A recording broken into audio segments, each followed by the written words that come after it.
Praise the lord. ఈరోజు Hebron calendar వాగ్దానము హెబ్రీల్కి రాసిన పత్రిక 10వ అధ్యాయము 35వ వచనము. కాబట్టి మీ ధైర్యమును విడిచిపెట్టకుడి, దానికి ప్రతిఫలముగా గొప్ప బహుమానము కలుగును. నేను నమ్మిన వానిని నేను ఎరుగుదును, ఆ రీతిగానే తన ప్రజలకు తీర్పు తీర్చును అని చెప్పిన వానిని ఎరుగుదును.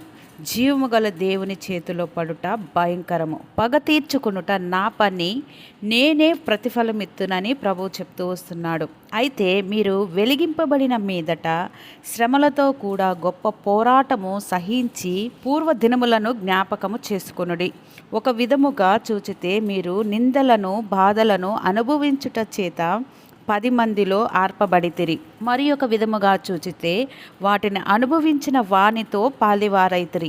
ఎలయనగా మీరు ఖైదీలో ఉన్న వారిని కరుణించి మీకు మరి శ్రేష్టమైనదియు స్థిరమైనదియు స్వాస్యమున్నదని ఎరిగి మీరు ఆస్తి కోల్పోటకు సంతోషముగా ఒప్పుకొంటిరి. కాబట్టి మీరు ధైర్యము విడిచిపెట్టకుడి, దానికి ప్రతిఫలముగా గొప్ప బహుమానము కలుగును. మీరు దేవుని చిత్తము నెరవేర్చిన వారై వాగ్దానము పొందు నిమిత్తము మీకు ఓరిమి అవసరమై ఉన్నది, వచ్చువాడు ఆలస్యము చేయక వచ్చును. కాబట్టి నీ ప్రయాసకు గొప్ప బహుమానమున్నదని ఎరిగి యేసు మన కొరకు ప్రతిష్ఠించిన మార్గము అనగా నూతనమైన మార్గములో శ్రేష్టమైన మార్గములో మనము నడుతుము.